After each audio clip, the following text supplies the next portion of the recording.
Gusto lang naming enlighten po rito. So ito pong pagbawing ito ni Orly Gutesa ngayon, alam naman natin medyo pasabog ho ito nung humarap siya September last year doon sa hearing. Ano pong inyong basa rito ngayon? Will this greatly affect the case na binubuo po ngayon ng Ombudsman against the former speaker tsaka kay Zaldico? But insofar as yung testimonya ng taong ito, may epekto dun sa credibility o kaya weight ng kanyang sinabi na nauna. Kasi bumaliktad siya eh. Opo, diba? opo. So, but as to the case laban sa dating speaker, hindi naman lang siya ang witness. Meron pang iba. Opo. At merong mga may mga malinaw na napakaraming mga flood control projects, ghost projects, anomalous talaga, scam. At ito nangyari dahil dun sa mga insertions at nangungumisyon ang mga congressman at mga. So malinaw na ho yun, established fact na yan. Ang kahalagahan lang nung mga testimonya, nung mga maleta boss kumbaga, ay kasi dun na i-direct yung na ililink yung mga pinaghihinalaang mga pasimuno nito o nakinabang dito. So ngayon, kung mag-isa lang si Marcoleta ay si itong Gutesa na witness na nagli-link na may binigay talaga sila kay Speaker Romualdez, mabigat ang dating dun sa kanyang recantation. Pero nasundan kasi siya ng 18 Marines. Yes. Diba? Opo. At ganun din ang kwento nila. Medyo nga questionable lang kasi nga bultuhan sila 18 sabay-sabay. Opo. So, ngayon, meron ding 4 doon nag-recant. Meron pa natitira. O meron pa namang natitira. Plus, alam mo, yung recantation kasi, ang general rule dyan sa evidence, that is viewed with caution by the courts. Hindi basta-basta paniniwalaan. Ang recantation? Yung pagbawi. Opo. Oo. Kinakailangan makumbinsi mo ang korte kung bakit. Otherwise, perjury ang kinakaharap mong kaso o kaya obstruction of justice. Ayun. So yun ho ang magiging dyan. Depende ito sa tibay nung natitirang mga witness. At saka mas importante dito, Ricky, yung mga dokumento eh. Ayun. Kasi kumakanta na yung mga USEC, mga director, pati nga si Secretary Bunuan kumakanta na eh, di ba? So, mas matindi yung mga testimonya nila. Opo. Sa ngayon nga po parang ang ombudsman ay hindi pa nga nagbibigay ng pahayag, pero naalala ko nung nag-recant yung 4 doon sa 18 Marines, yan din po ang sabi ni Secretary Remulla na, well, it doesn't make a dent. Well, siguro a little, pero hindi masyadong malaki. Parang that's what he is saying about that. Hindi lang natin alam din dito nga kay Gutesa ngayon. So, ano ho ba rito? Pag ganito ba, yung lawyer, Attorney Cayosa, ay may liability? Yung, well, nagpapanumpa ho nito, yung nasa likod, basically. Well, definitely meron. Opo. So, di ba, ang may mas malaking problema ngayon, yung mga gumamit kay Gutesa. Yes. Si dating Senador Marcoleta at yung congressman, si Mike Defensor. Opo. Oo. So, dun sa ang problema ng dalawang ito, dun sa kanyang pag-recant, diretsahan kinukoy sila eh. Yes. Diba? Opo. So, abogado, bawal na bawal sa aming Code of Professional Responsibility and Accountability, yung Code of Ethics namin, na magsubiti ka sa anumang korte, anumang legal na proseso ng mga kasinungalingan. So, pwede ho silang makasuhan ng ethics, pwedeng madisbar tungkol dyan. Pwede rin hong makasama sila dun sa sa obstruction of justice. O kaya dun sa perjury. Kasi pwede silang gumagamit sa kanila. So, depende na yan dun sa nasa kabila naman kung gagawin nila. But anybody can actually file a case, ethics case laban sa kanila. Lalong-lalo na very public itong nangyayari na ito That's right. Tataka nga tayo kung bakit hindi nangyayari yan. Palaging ang sinasabi, all of nation approach, all of government approach. Mm-mm. Pero lahat ng tutok lang natin either impeachment o ombudsman. Totoo. Ang dami pang mga ibang kaso, civil damages, forfeiture. Hindi gumagalaw ang Office of the Solicitor General eh. Aha. Kaya Hindi, nga. mga ganyan. Ang linaw na trilyones ang pinagnanakaw ng mga ito, Mm-mm. pwede naman nilang isumpina yung kanilang mga sali at yung mga ari-arian nila. Mm-mm. Di forfeiture na dapat, pero civil case lang sana yan eh. Mm-mm. Hindi nga gumagalaw ang gobyerno. So, doon tayo nagtatataka kung gaano ba komprehensibo ito o gusto nila i-contain na lang sa impeachment at kung sino na lang ang kakasuhan ng ombudsman. Opo. Hindi natin nakikita yung mga ganon. That's right. At yun nga din, attorney, kaya sabi ko ay magandang matanong kayo rito kasi itong mga nangyayari hong ito, bukod sa medyo naglilikha ng kalituhan nga ho sa public kasi ito lang yung mga celebrated na nasa news din. Pero yung nasa likod, yung binabanggit ninyo, napaka-importante. And ako, parang nung ito sunod-sunod na itong ang nag-recant na ito, parang sa madaming beses na pinakikinggan namin kayo, tama yung binabanggit nyo eh. That's where I will lead doon sa may mga dokumento pa eh. May mga network na nahahayag na ngayon eh. So dito ho ba sa inyong assessment, attorney, ay malapit na ba tayo? Or dahil sa political climate ngayon, anong nakikita ninyo? Parang wala pa rin bang patutunguhan ito? Itong ating pagpapanagot sa mga ito? Well, alam mo, alam na ng mga yan eh. Alam na nila yung katotohanan. Opo. Pero naintindihan natin yung ombudsman na dahil tinaas ng DOJ at ombudsman recently yung bar of prima facie case. Yes. Noon kasi prima facie case period. Mm-mm. Ngayon dinagdagan and with reasonable certainty of conviction. Opo. Dahil sa dinagdag nila na yan, which for good reason also para hindi ma-weaponize yung criminal justice system laban sa mga kung sino-sino lang. Kasi noon din nagdipa na kakasuhan ka kahit walang tapat na ebidensya para nagpaperwisyo ka, di ba? Oo. So, tinaas nila yon. But ang isang practical effect din ng pagtaas ng DOJ at ng ombudsman, yung with reasonable certainty of conviction, lumaki ang kanilang diskresyon, lumaki ang kanilang poder. Mhm. Na para na silang, halos sila na yung press eh. Oo. Hindi dapat gano'n. So, ang nakikita natin ngayon, despite the fact na ang dami ng ebidensya ay yung nag-iingat. Tama naman, nag-iingat ang ombudsman o DOJ. Ang problema natin, mukhang hindi pare-pareho ang hardcore press, kumbaga.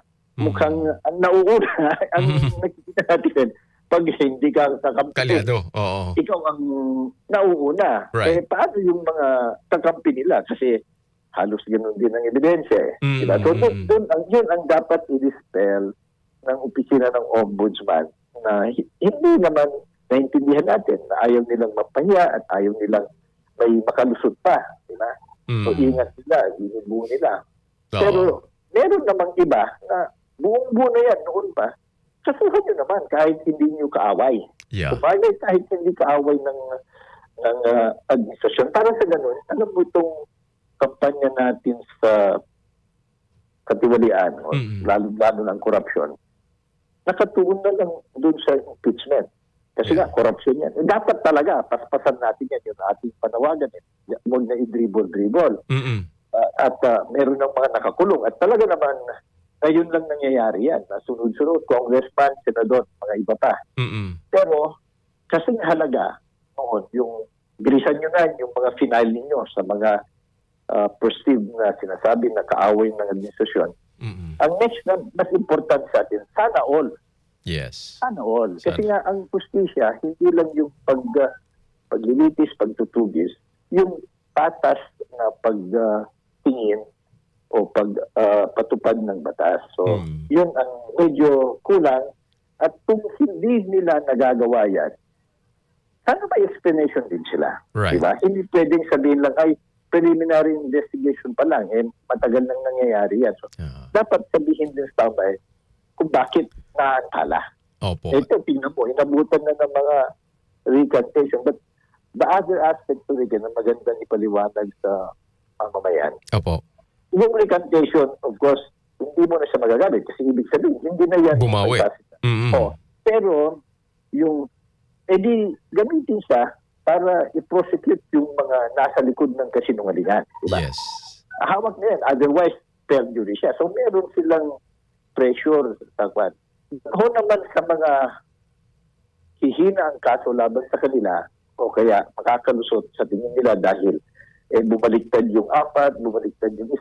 Mm-mm. Ang problema ng mga ito, magtetestigo ba mga ito para sa kanila? Kasi Right. kung hindi naman magtetestigo yan,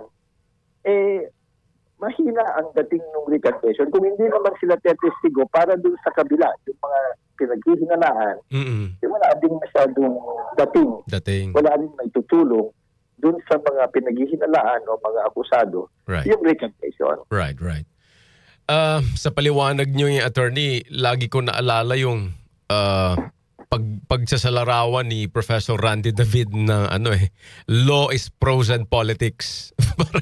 Parang ganon na parang yun nga, klaro ho yung pag-apply kapag kaalyado, pag hindi kaalyado, and then pagkakaalyado, medyo hindi masyadong mabigat. Parang gano'n, no? Hindi mabilis. Kasi klaro din, attorney, di ba, sa mga nakakulong po ngayon, parang sa pagkakaalam ko, walang kaalyado eh. Walang nakakulong na kaalyado eh. Na kasalukuyang administrasyon pa po. Ang isang interesting pa, attorney, anong inyong tingin dito sa mag-inang Ligarda, Libiste, na ngayon po ay, pinauuwi dahil naka-medical leave pero nahaharap ngayon sa kaso. Anong yung reading dito? Well, ito isang magandang halimbawa ito, Ricky. Opo. Nandyan na lahat mga dokumento eh. Yes. Kasi ano ba yung sinasabing kasalanan? Hindi na importante na patunayan na nagdala ng mali-maleta sa kanila, di ba? Mm-mm. Hindi, kasi gumawa si Senator Loren Negada ng batas, panahon ni Duterte, pumasa, pero yung pala nakalakip doon yung advantage ng kumpanya ng kanyang anak. Mm-mm. So yung palang mali na yun. Pangalawa, Mm-mm. yung pinagbigyan ng pribilehyo dahil sa batas na yan na anak pala niya, hindi naman nag-deliver. Right. No. At ngayon, binenta pa nila at pag pinagkakitaan, marami na silang pera ngayon, kaya siguro they can afford one. Ang lugi dito, taong bayan. Yes. Kasi nawalan tayo ng oportunidad, walang nangyaring malakihang solar project, may kumita. Sabihin natin, walang ninakaw na taxes. Mm-mm. Kaya lang, ang mas matinding ninakaw sa atin, yung oportunidad at benepisyo ng batas. Mm-mm. Mm-mm. Ang mas malaking ninakaw sa atin, yung pag-abuso ng kapangyarihan para paboran ang isang anak o isang tao. Mm-mm. Yun, maling-mali yun. Ang laki, bilyones at trilyones din yan. Kasi Right. long-term ang epekto nito. Every Right. year, nafe-feel natin. So, papeles na lang ito. Oo. So, yung hindi na kinakailangan yung audit, halimbawa, hindi na kailangan ng COA dyan, di ba? Mm-mm. Hindi na kailangan yung testigong nagdala kami ng mali-maleta. Kasi Maleta. nga, sa mga Oo. korporasyon, alam mo kung saan pumunta, sino Agree. nagbenta, Agree. anong kontrata na DOA, halimbawa. Noong Mm. pang panahon ni Duterte, hindi na natutupad eh. Oo. Pero hindi nila pinaparusahan, hindi nila kino-call out. Ngayon lang nangyayari yan. So, That's right. ito, papeles lang. So, maganda sana sa mag-ina na harapin nila. Oo. Hindi yung general mga statements na political persecution. Kumita na yung ganyan eh. Mm-mm. Hindi ba nahahalata na every time may nakakasukang politiko, kahit tambak ang ebidensya, ang unang sasambitin ng mga yan, political persecution ito. That's That right. has never been a defense. At sana, yung ang linaw ng mga issue, one by one, sagutin nila. Mm-mm. Yun ang hinihintay natin. At hindi sila, mga abogado lang nila. So, they insulate themselves from the possible consequences kung mayroong hindi silang tamang ginawa. Kayo ba'y walang feeling, attorney, doon sa sinasabi ng ilan na posibleng mag-ala Zaldico itong si Senador Loren Legarda na humingi ng asylum? Well, that's very possible. Possible. Oh. Ang hindi rin natin naiintindihan, meron tayong DSA. Ang gagaling naman ng ating mga ambassadors Oo. at ating mga nasa DSA. Yan, binabayaran din ng Republika ng Pilipinas ang sweldo nila at lahat. So, That's right. saludo tayo sa kanila. Kaya lang, may nakikita ba tayong urgent na pakikipag-usap na mga ito Napauwi. ay mga mga kamatan sa aming bayan o pinaghihinalaan sila ang lalaki. Please, huwag niyo bigyan. Oo. Hindi natin alam kasi walang epekto si Zaldico na mukhang nakakuha ng at least temporary. That's right. But kung talagang may political will yan, Mm-mm. makikipag-usap ka, obligation pa lang, itatapon na yan ng Oo. ng bansang yan. So, Agree. baka lang nagkukulang na rin ng kredibilidad ang Republika ng Pilipinas. Agree. Na para Agree po. bang, ang hirap maniwala sa inyo kasi Oo. selective justice kayo o kaya ang dami ng mga pero pinapalusot nyo naman. Parang nag-Netflix lang kayo dyan o kaya pakitang tao lang yan. So, Opo. yung credibilidad din natin Tama po. O di ba? At saka, yung justice system dyan, weaponized, politicized. Yes. Pati yung mga hukom nyo, sila nasusuhulan, natatakot, o na-influensyahan. So, para bang, baka ganun na ang tingin. Kaya kahit anong pakipag-usap natin, sabi lang, hindi mo pagkakatiwalaan yung sistema nyo. That would be a shame. Di ba? Yung lahat tayo, lalong-lalo na kami mga abogado, yan kaya dapat yan. Pero hindi na, parang the hypocrisy of all of us, na parang bang rule of law ng rule of law. Pero in practice, maraming kakulangan yung rule of law sa ating bansa. Kaya tuloy, yung buong mundo, wala na rin tiwala. So kung may tumakbo sa kanila, hindi na sila basta maniniwala yung sinasabi na, wag ano yan, kasi may kaso dito. Pati sila may duda na eh. Right. Opo. I couldn't agree more. At lahat yan ay tumutukoy sa nakakalungkot, napakahina pa ring system o parang institutions natin dito sa ating bansa na itong mga personalities, politiko ho natin ginagalang at honorable pa rito ang siya namang naglalaro dito sa very weak system po natin. Attorney, as always, salamat sa pagiging accessible po sa aming tawag kahit biglaan and of course sa inyong napakagaling na legal analysis at political analysis na rin. Thank you, Attorney. Salamat po as always. Maraming salamat. Magandang umaga po sa lahat. Good morning. Mabuhay ka. Attorney Domingo Cayosa, isa pong constitutional expert at dating presidente ng Integrated Bar of the Philippines. Straight to the point. Straight to the point. Sa DCXL News 558 kHz RMN Manila. Alas 8:31, 8:31 po in the morning. Life is short, so let's make it sweet. Ako si Jojo Javier, isang pastry chef. Physically challenging ang trabaho ko. Worth it kapag nakikita kong happy at satisfied ang clients ko. I feel inspired to work every day. MX3 capsule, dito ako believe. Mahalagang paalala, ang MX3 capsule ay hindi gamot at hindi dapat gamiting panggamot sa anumang uri ng sakit. MX3, tested and proven with alpha, beta, at gamma mangosteen. Para di madaling masira ang ngipin ng pamilya, ngayon pa lang, Unique toothpaste for brushing every after kumain. dahil ang unique toothpaste may Max Protect formula. Ngipin ay Max Alaga, Max Protektado pa. Helps stop cavities even before they start, while keeping breath fresh with regular use. Unique toothpaste for brushing para siguraduhin ngipin ay Max Alaga, Max Protektado pa. Unique. Max Alaga, Max Protectado with unique toothpaste maximum fluoride protection. Manufactured by ACS Manufacturing. ISO certified world-class quality. Sunford Vitamin C, ang alkaline no vitamin C. Ako si Yvonne, isang estudyante. Laki ang pasasalamat ko sa Santon Vitamin C. Pagbuklat ko pa lang ng module ko dati, inaantok na ako. Sa ngayon, araw-araw na akong ganado at always alert. Sunford Vitamin C, ang alkaline no vitamin C. Mabibili sa pinakamalapit na butika sa inyong lugar. Mula sa #1 Smart Dishwashing Paste. Ang galing-galing mo! Smart dishwashing paste ko! Pritong ulam na masebo, plato o kaldero. Tanggaling for everyday. Ganyan pag Smart ang dishwashing paste. May double tanggaling formula. Tanggal galing ang sebo at bakterya. Bahid para walang bahid, linis fantastic sa metal at plastic. #1 ko to! Tanggaling-galing mo! Smart dishwashing paste. Heavy duty linis bawat pahid. Smart dishwashing paste, manufactured by ACS Manufacturing Corporation. ISO certified, world-class quality. ACS. Santon Gold Coffee Mix. Hi, ako po si Adam, 45. Pero kalang raw akong na-30. Sikreto ko, Santon Gold Coffee Mix. Maliban sa ito'y siksik sa antioxidants, may collagen at glutathione pa. Santon Gold Coffee Mix. Nagkape ka na, lalakas at gaganda ka pa. Mabibili sa mga butika.